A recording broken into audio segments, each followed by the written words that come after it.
Hello and welcome to Kumza Africa Amplified, reverberating all across Africa and beyond. Thank you so much for joining us. It is a pleasure wherever you are on the continent and beyond.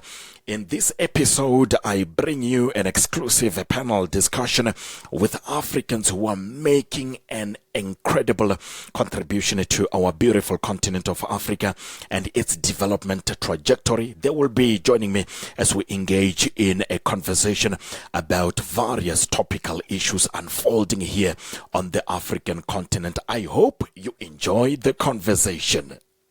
I am joined by Dr. Chris Nshimbi, Dr. Andy Ata Asamoah, and Dr. Edwin Hlase. They are joining me as we engage in the Africa That We Want conversation. Gentlemen, greetings to you and welcome to Kumza Africa Amplified. Good morning. Thank you, Kumbul. Good morning. Thanks for having me. Morning, Kumbul. Thank you so much. It is a pleasure to have you all here in this special episode of Kumza Africa Amplified. Let me start with you, Dr. Hlase, if you can kick us off. Dr. Hlase, we are having this conversation on the back of a very important summit which happened recently, the Forum on China-Africa Cooperation Summit that took place in Beijing recently, where historic cooperation agreements were signed between Africa and China. Just to give us a sense of the importance of this recently held summit and how it fits into the broader Africa's development agenda, Dr. Hlase. Yes, thank you, Kumbelo. Just to give a context of this summit, it's based on a relationship that is based on, a sentimental history, going back to the struggles against, colonialism in Africa.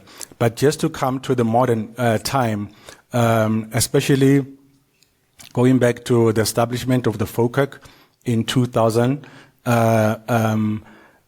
the FOCAC was established after Africans and Chinese realized that they have a need to formalize relations between both China and African countries. And at that time, it was established in 2000. Just to give you, a context, China and Africa, their trade was just sitting at $10 billion in 2000. And this trade, increased to 60 billion in 2006. Currently, in last year, in 2023, it reached a record of 280 billion dollars.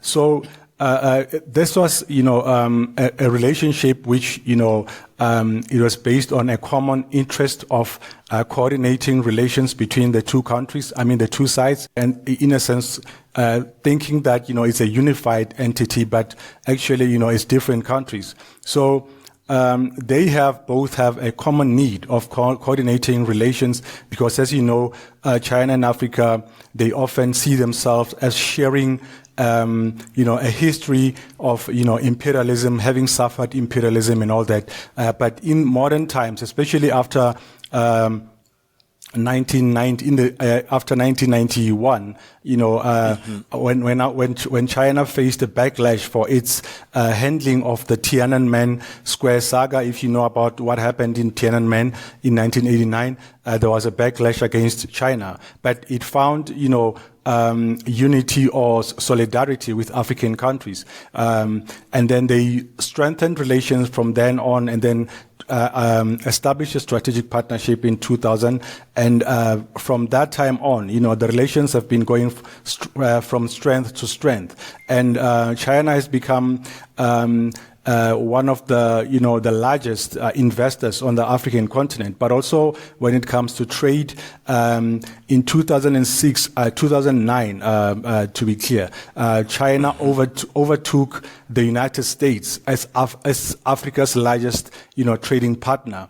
And this trade has been going up as well as, investments going up. But there's always have been challenges around, how actually, Africa benefit from its relationship with China. One of the major or the lingering issues has been around, an unbalanced relationship of trade where most African countries have been suffering a trade deficit. And because of their reliance on commodities while importing manufactured products from China. So, but in overall, China has played a big role or a major role in the development of African countries, especially from the establishment of the FOCAC. So this summit in this year was just a strengthening, and it comes in the backdrop of, if you look at the previous FOCAC summit in Dakar, which was held in 2021, there was fears that China is retreating from Africa because of fears of many African countries falling into debt with China, and China itself having challenges back at home. So it's a very important relationship for both sides, and it has played a big role in terms of, infrastructure development on the African continent, particularly because, Africa, as you know, has a deficit when it comes to infrastructure. The major issue in Africa when it comes to development is infrastructure, and China has played a major role in developing infrastructure in many African countries. Yeah. But the issue of debt relief did not feature prominently at the recent summit. Does that concern you? Because this has been one of the topical issues here on the continent, with other African countries grappling with the issue of debt. Yes, it remains a concern for many observers and even African leaders themselves. If you remember, during, prior to that summit, there were many African leaders, saying that, they need some kind of restructuring of their financial relations with China, especially those that are indebted, like Kenya, like Zambia. They want a restructuring of somehow, to restructure this, but it didn't feature prominently in this summit, in the agreements, but mostly because, much of the agreements that are made, that are made with China, they happen at a bilateral level. So some of this might not be made public in the FOCAC summit this time, but when the actual agreements are made at the bilateral level, that's where some of these concessions and debt relief are made.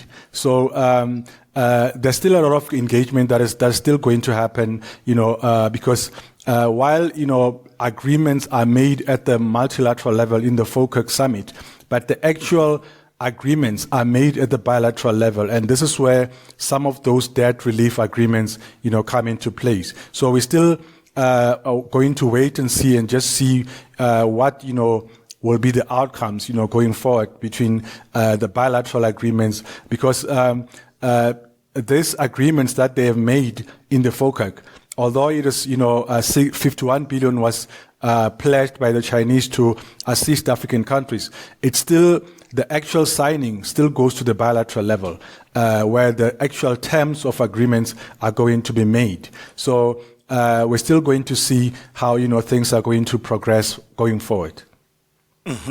Let me bring you in here, Dr. Andy Asamoah, talking about the outcomes of the all-important Forum on China-Africa Cooperation Summit. International cooperations are key, isn't it, Dr. Asamoah, when it comes to Africa's development, as Dr. Hlase has indicated. But how does the African continent leverage this relationship, Dr. Asamoah, to its own advantage for the longer term? Thank you very much, and I just want to thank the colleague who spoke first for the extensive discussion on the key issues. I think that two things. I feel that, first of all, the takeaway from this appears to have benefited China a bit more. I'll touch on that before I come to this. Yeah. First is the absolute demonstration of convening power, which we've seen China, put up in this particular case. 53 out of 54 African countries, the ability to have left out one itself, speaks volume in terms of the exercise of power. And particularly the number of African heads of state who were there. Even the AU does not get that many African participation at that high level. From where I sit, it speaks of China's increasing demonstration or use of Africa to demonstrate a certain show of power when it comes to convening at a multilateral level. And that is very important. I think that takeaway is very important. Second is the extent to which I feel China controlled the agenda. If you look at the issues that Dr. Edwin outlined, it speaks to the fact that, as much as Africa went in with an expectation on the development agenda, as well as also expecting some form of debt relief, which we haven't seen yet, those were not, the debt relief part did not feature prominently, which speaks to the fact that it seems China had some sway on what the key agenda points were.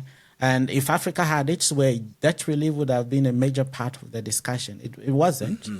Maybe it's going to be at a bilateral level. And that tells you the extent to which China had sway in terms of controlling the agenda, right? Mm-hmm. And I also think that this also helps consolidate China's growing influence on the African continent, which is very important at a time that global multilateralism is in crisis and they are desperate to project a sense of strength even on the African continent and elsewhere against its competitors. So I think that China seems to have gotten quite a lot out of it.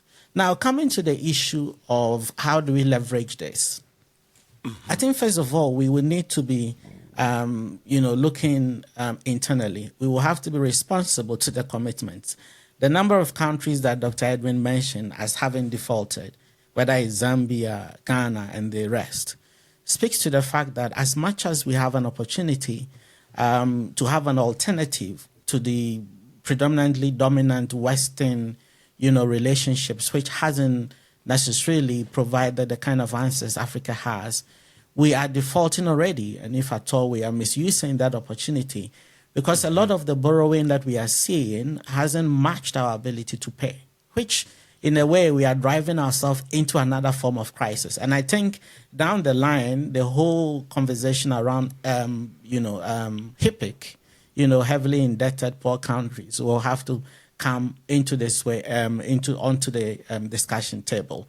I feel that going forward, if we are going to be able to leverage it the way we need it to service Africa's development questions, we will need then to be responsible in terms of how we are servicing the debt, or if at all we cannot, how we build diplomacy around trying to wipe out the debt crisis that we have on the African continent.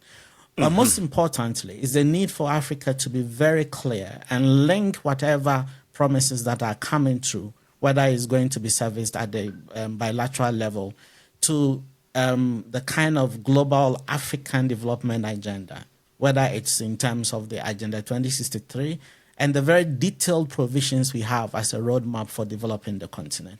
Once we begin to distance them, then we have no guide. You have member states pursuing individual interests, but at the end of the day, they do not come together as a very solid developmental agenda for the continent, which will have a bigger multiplier effect on the continent itself. So if we're going to leverage it, we will need to deploy robust diplomacy. We need to go into these engagements knowing what we want, and we will need to be clear in terms of how we consolidate, what we need into a global request under the Agenda 2063 or the Africa We Want agenda. It sounds like you are saying that the continent is not fully in charge of its development agenda, Dr. Asamoah?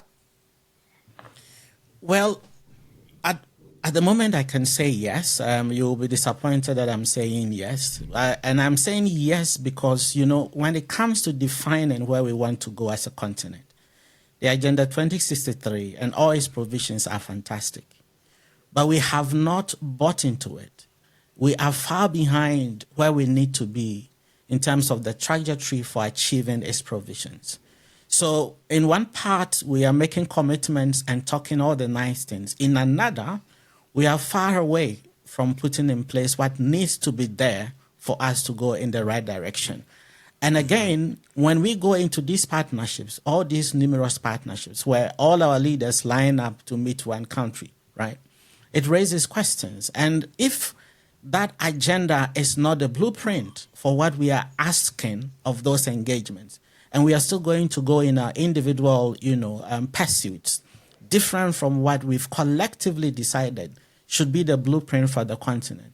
It means we are having a bit of, you speak well in Addis Ababa and you depart from it when you go back to your capital.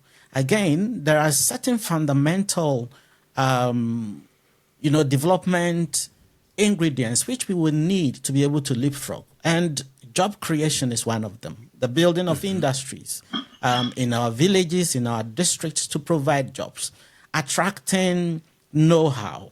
If we don't put those on the table, we are going to find ourselves 50 years down the line to have accumulated a lot of debt, which have not necessarily translated into development that we need or lifting our people from poverty, which we so much need.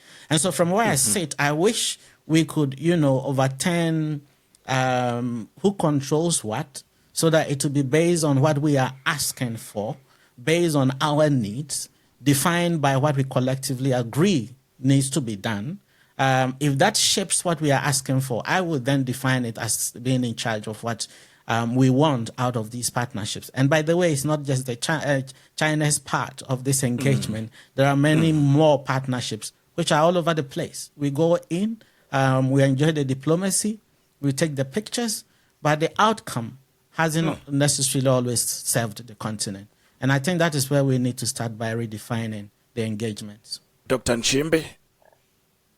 Thanks a lot, Kumbelo, once again for making me part of this conversation. It's a very interesting conversation and pertinent also to our needs as a continent.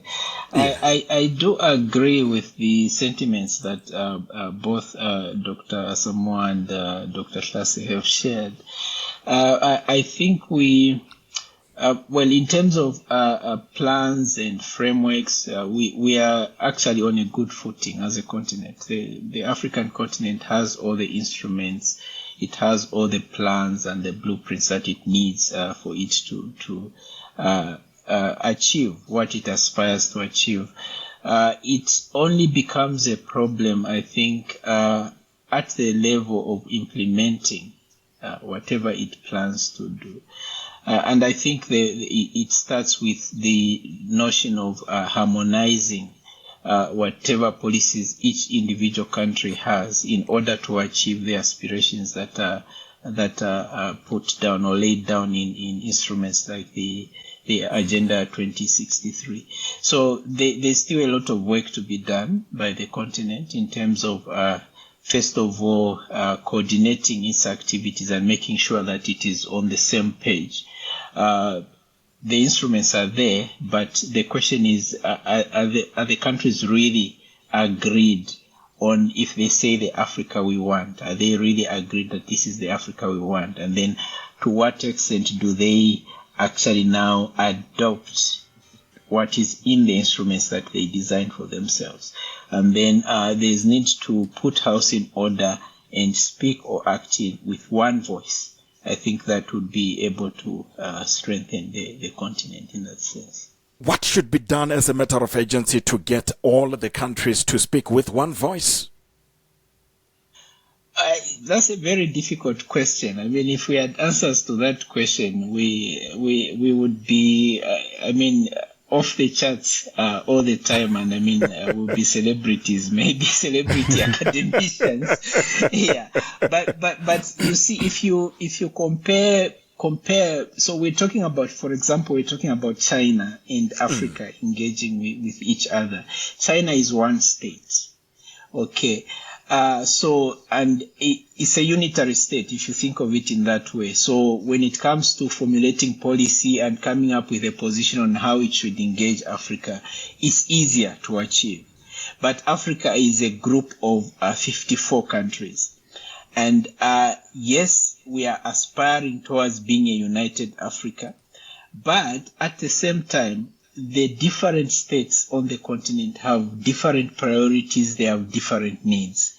So I think it's a question of, first of all, trying to coordinate in terms of what specific needs does each country have, which needs to prioritize, and then based on some kind of agreeing on which are the most pressing issues, which are the most pressing needs, and then using those in our engagements with external partners. So when we are engaging with China, China knows what it wants. When we are engaging with other global actors, they know what they want, but we always seem not to know what we want. I think it's just a question of sitting down and listing out to say, okay, these are our needs, this is what we want, and then prioritizing, drawing a list of priority needs and say, okay, let's go out and engage the outside world with these priorities.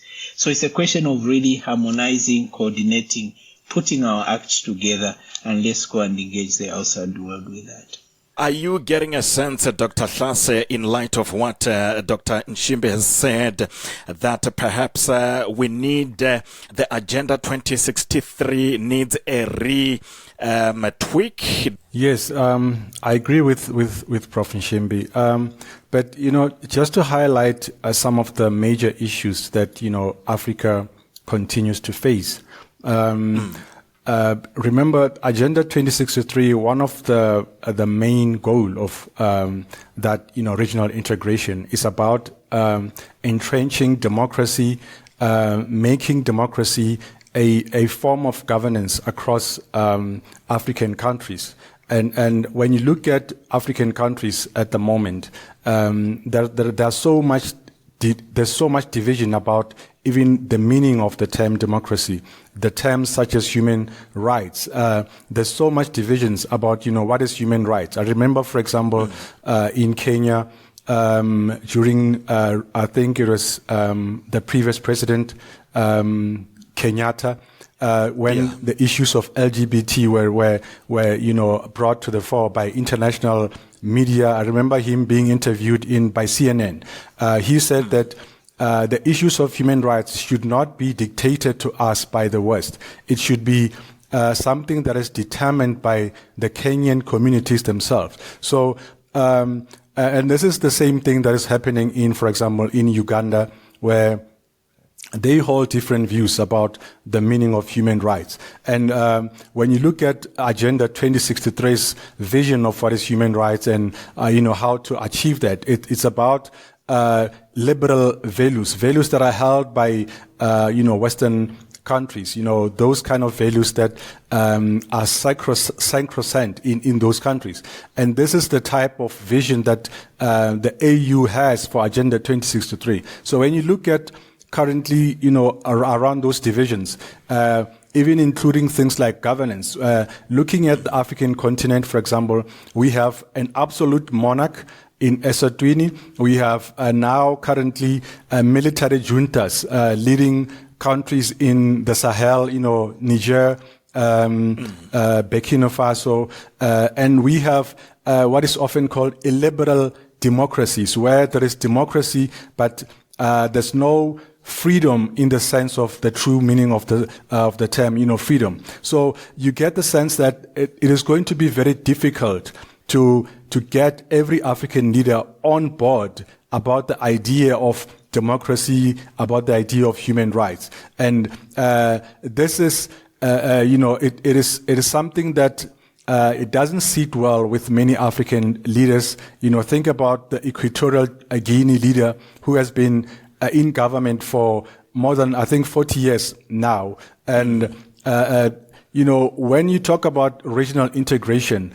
you're talking about sort of like transferring some form of sovereignty to the AU to make binding policies for the African continent. And for when you look at currently how, the governments, the shape of governments in Africa, they don't align with that vision of, entrenching democracy, entrenching human rights and liberal values, civil liberties in African countries. And you wonder, how is it that when will African leaders, get on board or see, in unity when it comes to those concepts? How long will it take for them to understand or to have a common vision around that? So I would say yes, retweaking maybe, but I'm not sure if we should focus on regional integration in the form of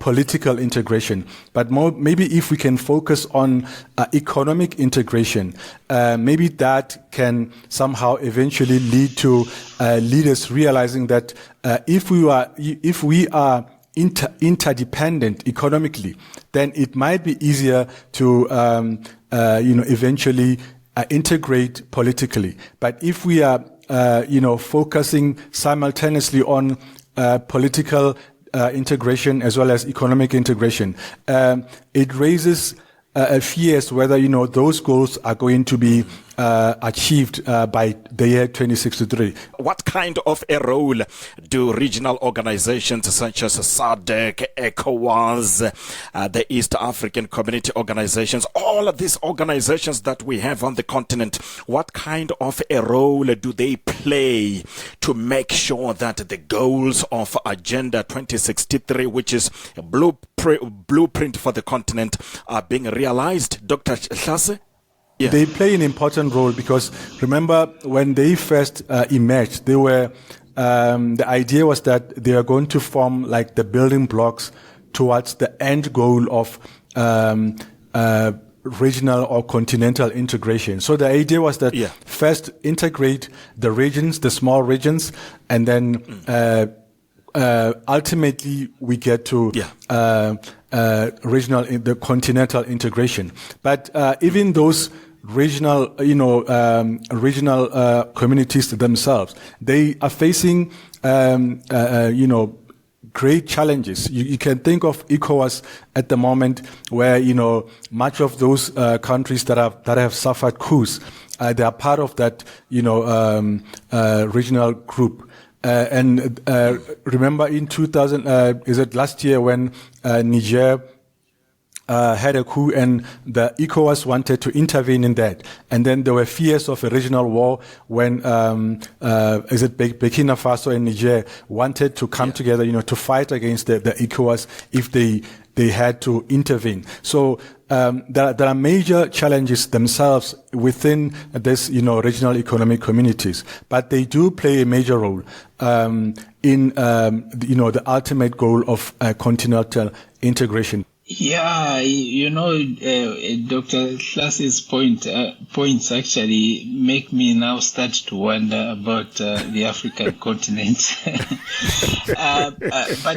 But seriously speaking, again, if we kind of compare ourselves with the subject, the country that we started off with, China, we are a continent of 54 countries. I'll repeat that. And China is one state. So we are engaging with a state that is unitary, but Africa is a dynamic continent. Because even when you zero down to a single African country, you see that we are not homogeneous as compared to the other actors that we engage with. I think we need to take note of that. And basically, what the point I'm trying to make is that it's very, very difficult to get our act together. It's complicated because we have a lot of needs. We have a lot of differences. To say that we can act as one single group would need a lot of work. But having said that, and coming to regional economic communities, that's basically what we're trying to get to say if as a continent, within the different regions of the continent, we can try to coordinate our activities, and then eventually or ultimately the various regional economic communities would form one continental integrated continent in terms of regions that are integrated, and then they all come together and form the building pillars for an integrated African continent. So that's the work that if you look at it from our policymakers' point of view, our leaders' point of views, that's the work that they are doing. But also we have to I think come down a bit and still question to say the aspirations that are brought by our leaders in terms of uniting the continent, are they matching the aspirations of the people on the ground? Do the people on the ground buy into the notion of an integrated Africa and the way in which Africa is supposed to be integrated? And actually riding on some of the things that my colleagues here have mentioned, I think we need to get to a point where we not only have our policies harmonized, but we have to look at the aspirations of the people on the ground, what their needs are, and then based on that. So it's basically approaching the needs of the continent from the bottom up, and not only having the process of integration being elite driven or driven by people on the top. There's a lot of disconnect that I see that, but also bearing in mind that this is not an easy task. It's very difficult. Africa is not a country. We are not homogeneous. We are very different in terms of systems of governance that we have. And again, picking on what Dr. Flase was saying, perhaps we might need to reform some of the instruments that we have and say, if we say we are going to govern ourselves in a form of democracy, what kind of democracy? I think there is need maybe to revisit some of the instruments that we say define the Africa that we want. Mm-hmm. Dr. Asamoah, there is no doubt, isn't it, that the African continent is making progress, notwithstanding the challenges that you gentlemen are talking about. The continent of today, the Africa of today, is not the Africa of 20 years ago in terms of the transformation that we are seeing at the moment, Dr. Asamoah. But what do you think should be done to make sure that ordinary Africans are taken along in this journey towards Agenda 2063, to make sure that ordinary people are also part of this journey, Dr. Asamoah? Thank you. So if you look at the constitutive act of the African Union, right? There were two things that differed from the OAU. One was the ability of the AU now to be able to intervene in a country when there's a suspicion of genocide or certain conditions. But the second was the provision for the involvement of the African people, in decisions at the continental level. Yeah. And so that provision has been there. I think the involvement of the African people, however, has, suffered because the AU is supposed to have found a very solid way of integrating at least civil society actors who represent the African people at various levels. Some provisions have been made.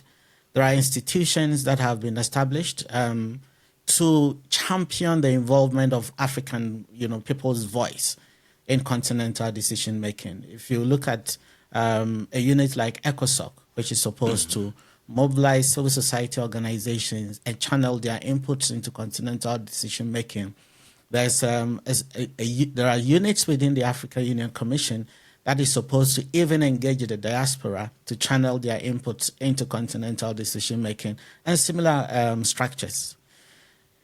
But it appears to me that these structures are known to those of us who are within certain circles and are involved in certain conversations within the boardroom. The popularization of how to engage hasn't really gone as widely as it needs to be. And so the AU recently authorized the first assessment of AU citizens' engagement, and it's supposed to be a report done by ECOSOC to be tabled for discussion. So there's a certain awareness which has been generated based on the fact that as much as there's some engagement with civil society, with the different AU organs, it could be better. And so there's that awareness which has emerged and something that is being done.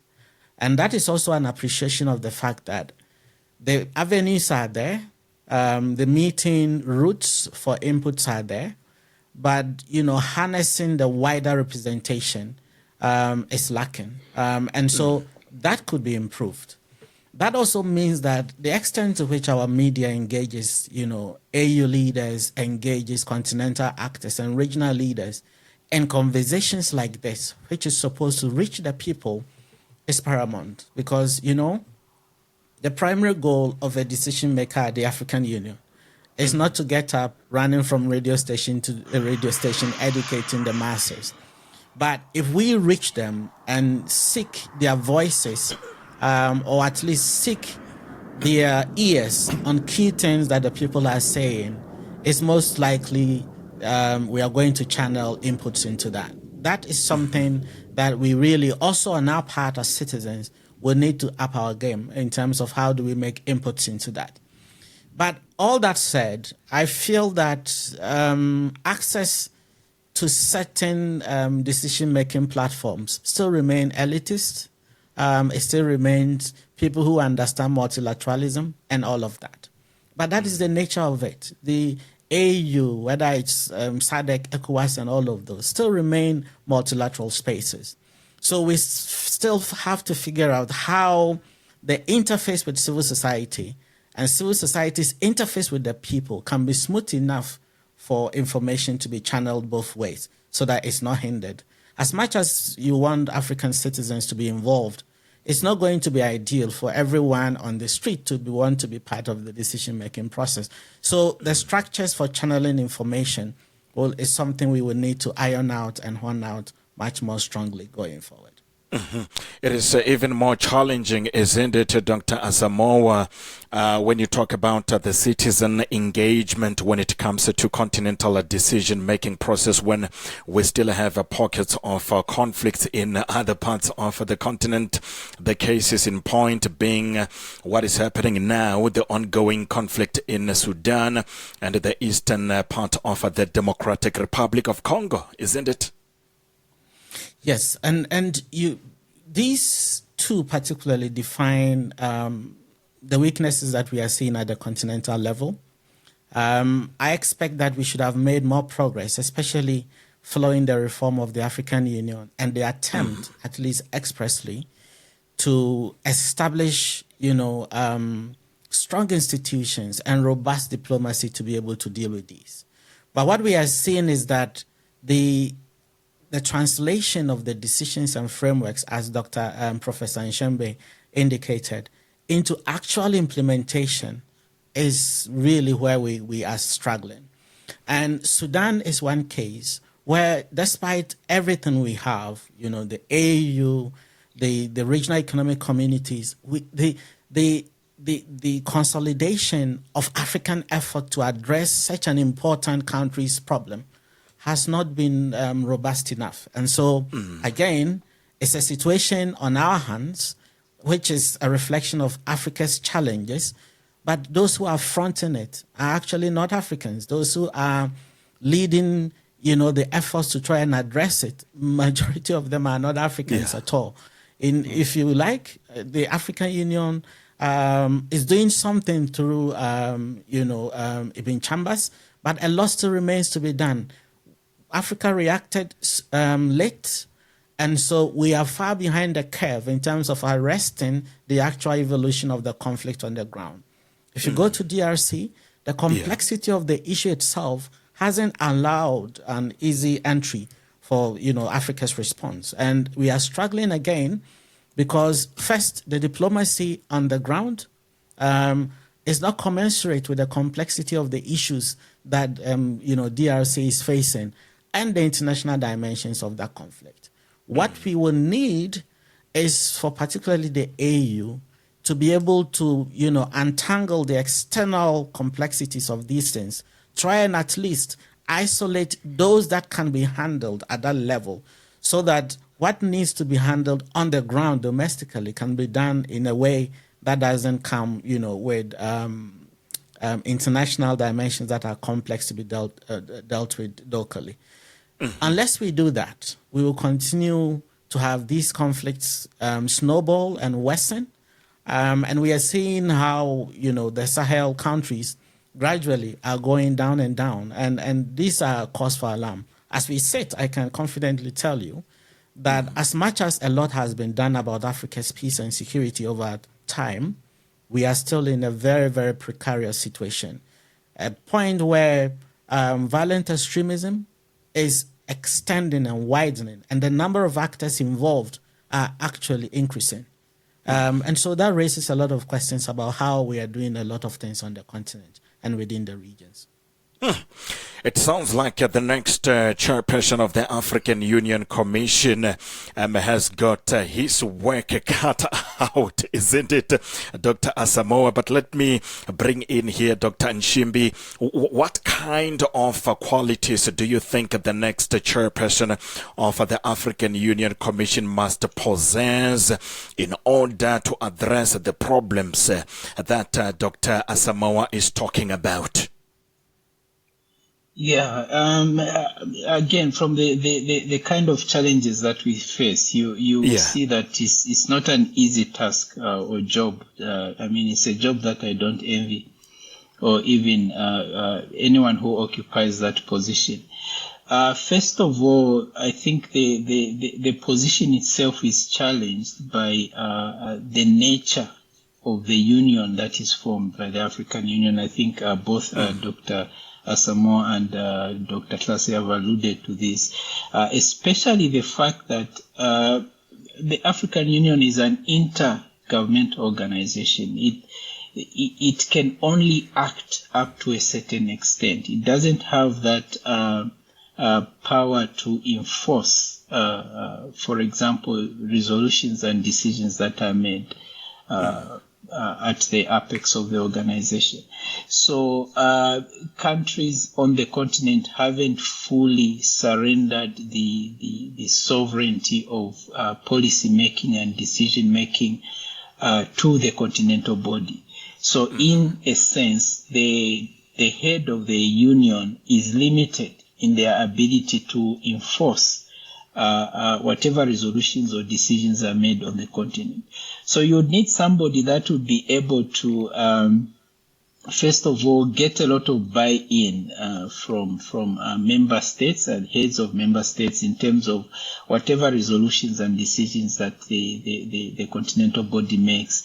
So somebody that can has such diplomatic acumen as to be able to win over heads of member states or countries, member states in buying into what the African Union is all about. That is a very important. So, and it has to be therefore a person that has authority, is respected by other African leaders, and somebody they can listen to, and somebody they would be willing to work with.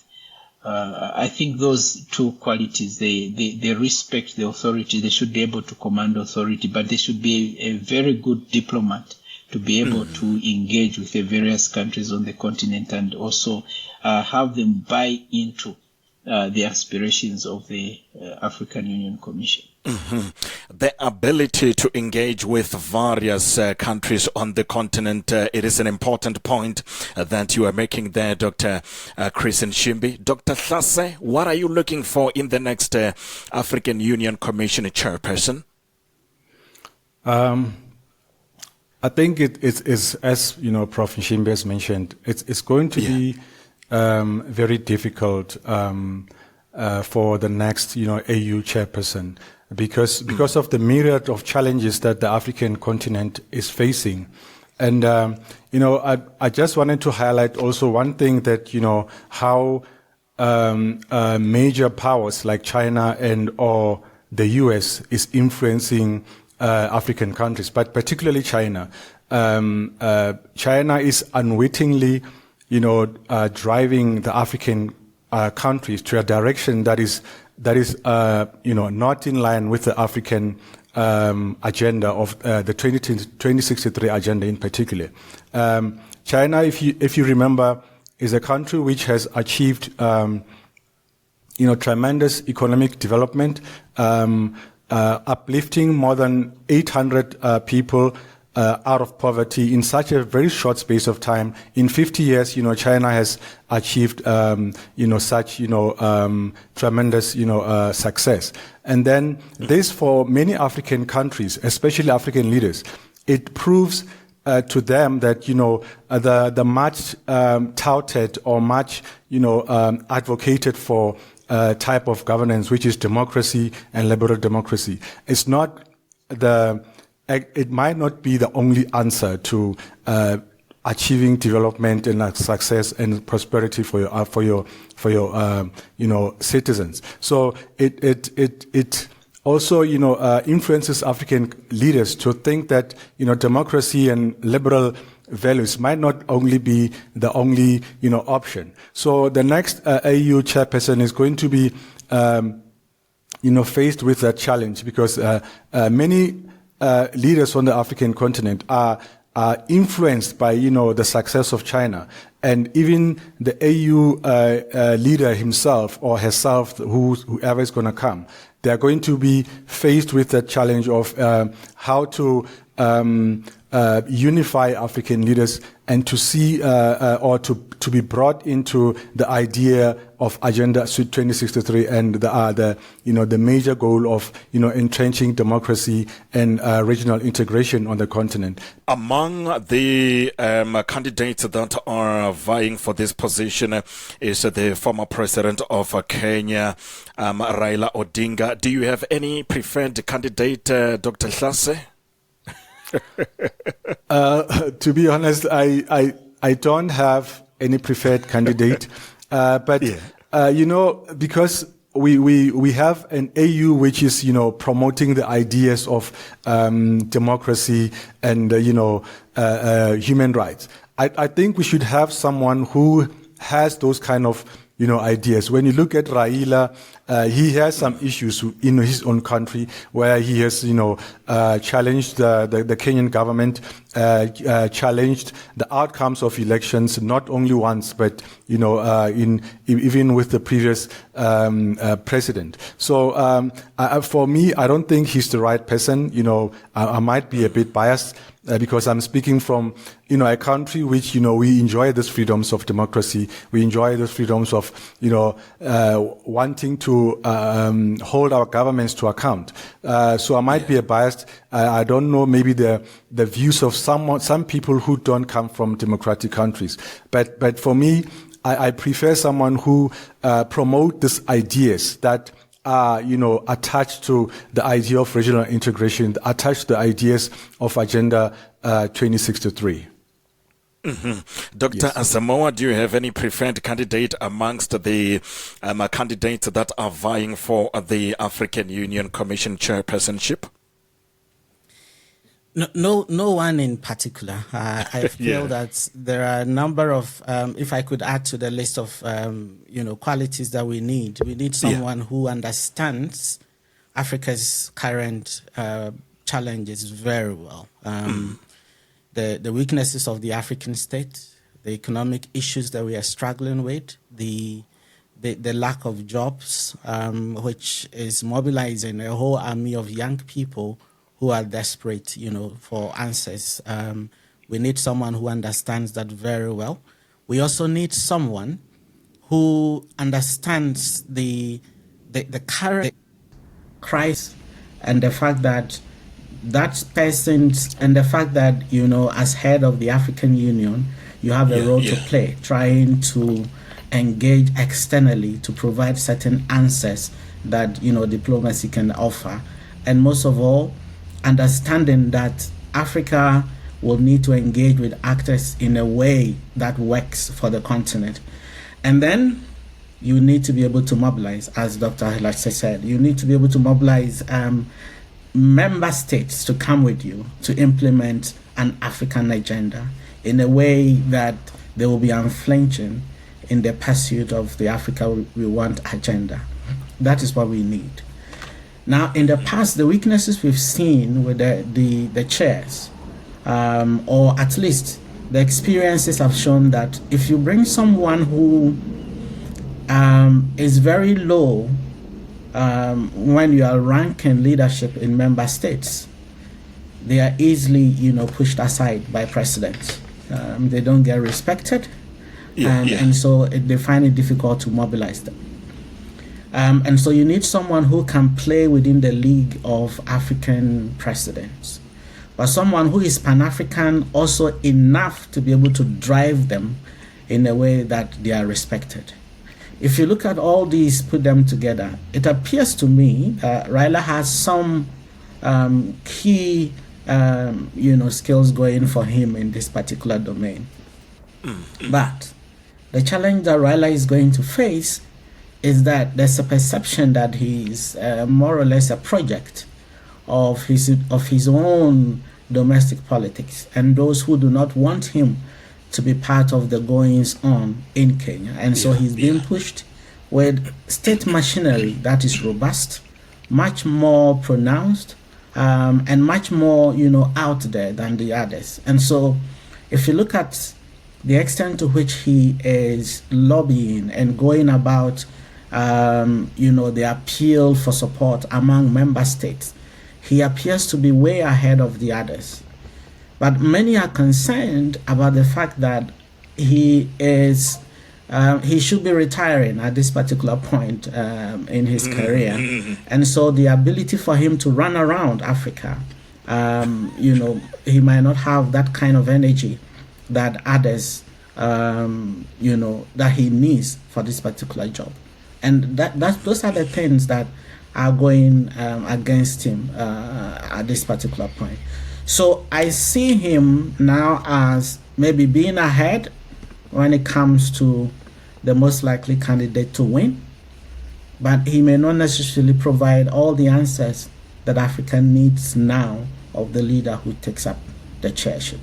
And so those are some of the key things that I am looking for, and the one who is likely to offer those, though might not be the perfect candidate. Let's talk about the growing global influence of Africa, because notwithstanding the problems that you are talking about, gentlemen, there is no doubt that Africa's role globally, Africa's influence globally is growing, isn't it, Dr. Nchimbi?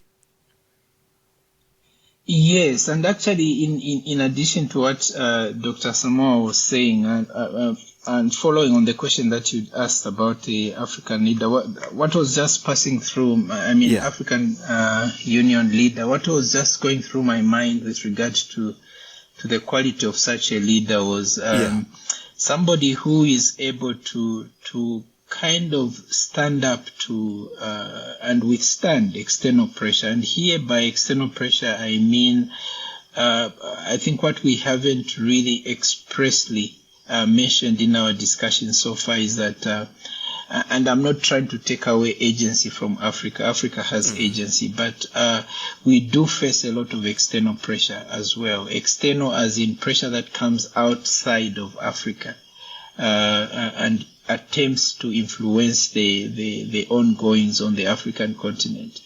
And understandably so, because there's a sense in which Africa is the engine of the world, if you look at it in terms of resources. So in that sense, if somebody that would be able to withstand pressure from outside the continent and represent the continent in that sense, where they unite the voice of the continent and then be able to engage the outside world.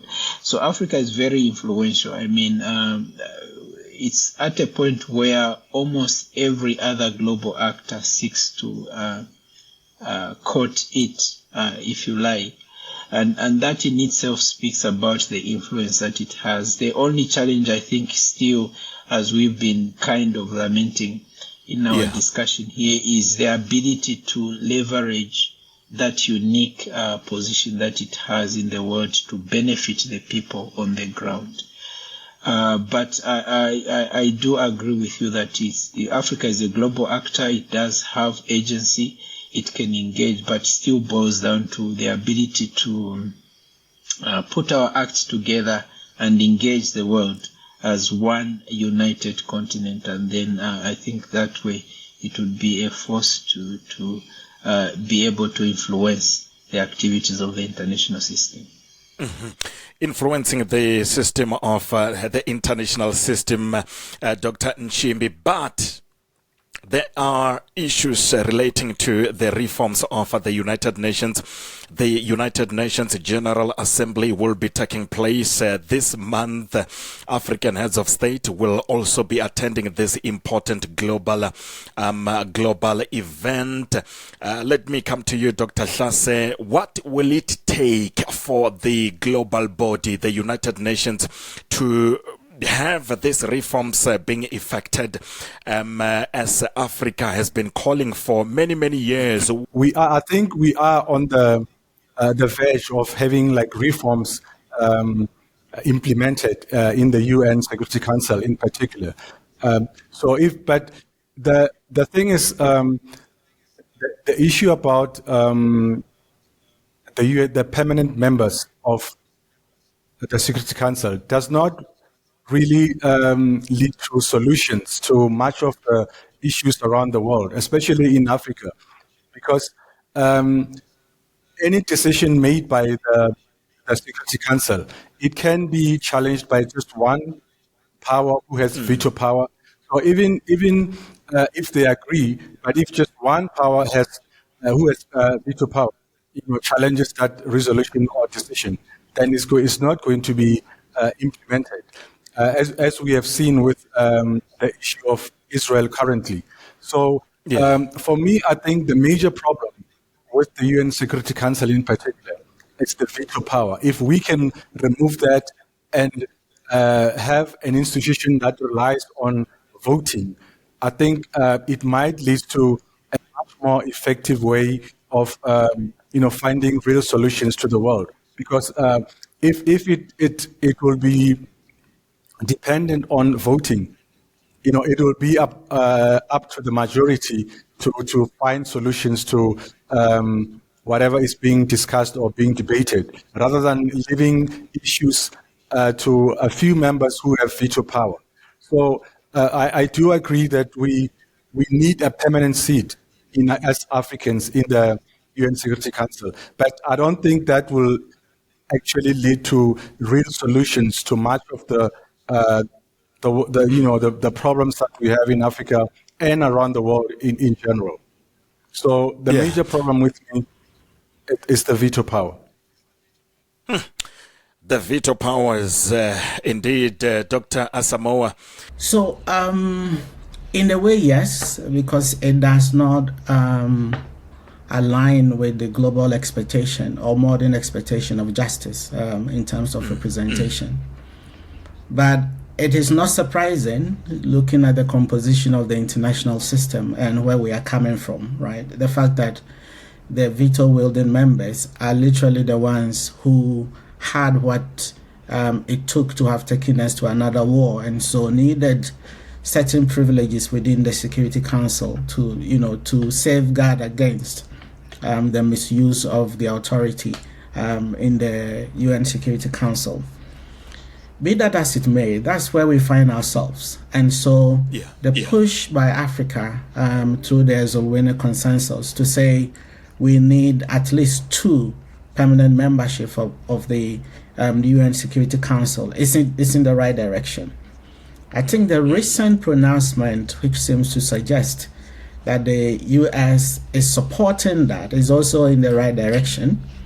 What is particularly out of place is the whole idea that what Africa may get or should be permanent membership without a veto, right? And so that conversation has only started. My expectation is that Africa should push back on that, because if you're going to be a permanent member, you should not just sit around the table to add to the numbers. You should sit around the table for what it means to be there.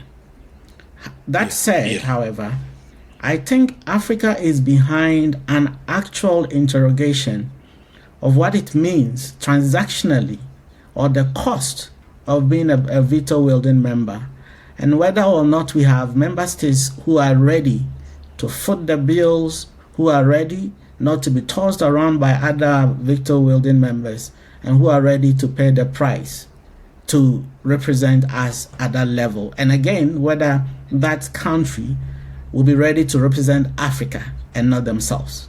That conversation we haven't had, and so we are pushing for the gate to be opened. It looks like the locks of the door is giving way gradually, but we have not had a very thorough conversation about one, who will be willing to go, and who will have the support of the African continent to go permanently. So it's not a decision you can reverse at some point when you change your mind.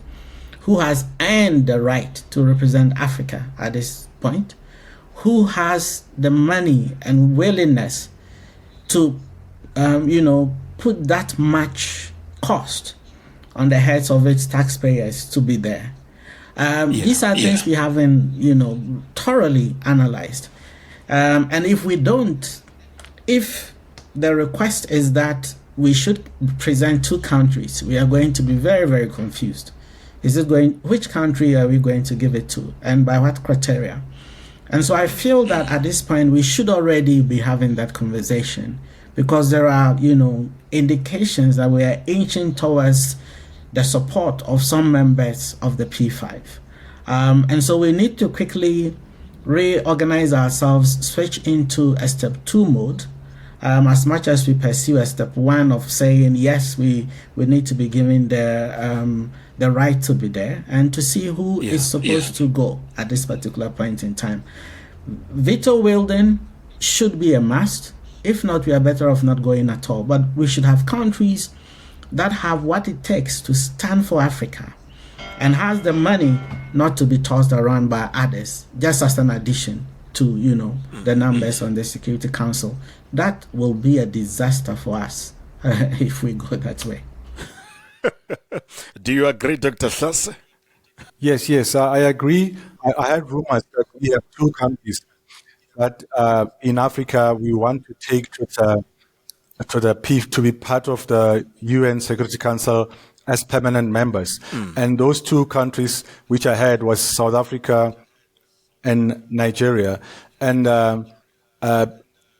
because, we have this, issues between these two countries, there's going to be disagreements among many African leaders among why do we choose these two countries? What, on what criteria have you chosen these two countries? And also, the others have been saying that the AU should be the one who represent the African continent, having a veto power or being the permanent member of the UNSC on behalf of the African country. But as we know, we have this problem in Africa of having the AU as a coherent and unified actor, because many African leaders don't really want to, sort of like take instructions from the EU. Rather, they want to, contribute equally to the AU. So I agree with what Prof. Asamoah has been saying. Let me come to you, Dr. Asamoah, as we wind up this conversation. Any last word from you? No, I see progress in the collective pursuit to have to increase Africa's representation from rotating membership to permanent membership. I feel that that is progress, but we need just to step back and see how we are going to approach this.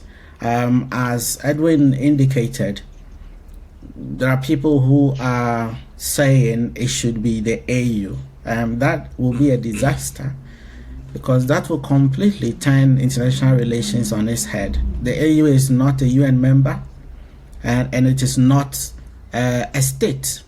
So I see no way they will be able to find themselves into the UN as an entity and to sit on the Security Council with whatever the privileges are. But I feel that overall, we've made strides, but we've gotten to a point in Africa's history where doors seem to be opening, but we do not need to be careless in how we use opportunities. We need to step back and consciously harvest those opportunities in the interest of our people. The doors may not continue to remain open for a long time, but if we maximize them, that will guarantee what we get out of it, first of all, the kind of support we get from our people, and how we sustain, those doors to continue to remain open for a long time. And the time is now, and I am happy about this kind of conversation, because everything will have to start with realization, which is where we are at this point in time. Thank you, Kumbi. Dr. Nchimbi, are you optimistic? I am optimistic if we put our act together. First of all, on the notion of reform of the UN and the presence of African countries on the Security Council, I would like to think outside the box in this regard, to say, first of all, we're talking about reforming the UN, which has lost credibility basically on the African continent. You can see the way it is being treated in countries like the DRC, where the people on the ground literally say, we don't want you on the continent. So, it's urgent that it needs reform. But with regards to African countries sitting on the Security Council, if in the context of reform, we could think of it as not talking about individual African countries, but think of it as a continent. Think of that position on that seat rather on the council as a position. So if we approach it as the continent sponsoring a country to sit in that position, it's something that we can work around as a continent. The point is that two countries will come from the continent and will be permanently there. But we can work out something to say maybe we can have it rotating, because it's a continent that is sending a country. Yeah. I'm just thinking outside the box in this regard. But with respect to Africa as a continent engaging the world and also the opportunities that are there, I think this is our... you find scholars that say this is Africa's century. There's a lot of opportunities that are available to the continent to take advantage of. The drivers of African integration just need to get to the ground, know the aspirations of the people on their ground. Those are the people that put them into power, and make sure that whatever they do is representative of the people on the ground. Yeah. And then we speak with one voice to engage the world. Dr. Hlase, you kicked us off earlier. You're going to have the last word. Thank you. Yeah, so you looking forward, I think, as African leaders, we really need to work very hard to find, common grounds on the most pertinent issues that are affecting African countries, but also, going to the point of Agenda 2063, because this is an idea that, we as Africans, we are looking toward it as something that, can bring tangible prosperity and development to the African continent. But we still have a lot of issues around, many of the way we approach the projects around, Africa Agenda 2063. And this include our, partnerships with external powers like China and the US, for example, which, if you look at, in Africa, we still lack resources, especially when it comes to funding. We still rely on our external partners for most of our projects. But even the AU itself, it's still dependent on external funding. So we really need to work very hard on self, sustenance and relying amongst ourselves, to achieve the Agenda 2063 goals. So this is one thing. For example, we always talk about Africa solutions.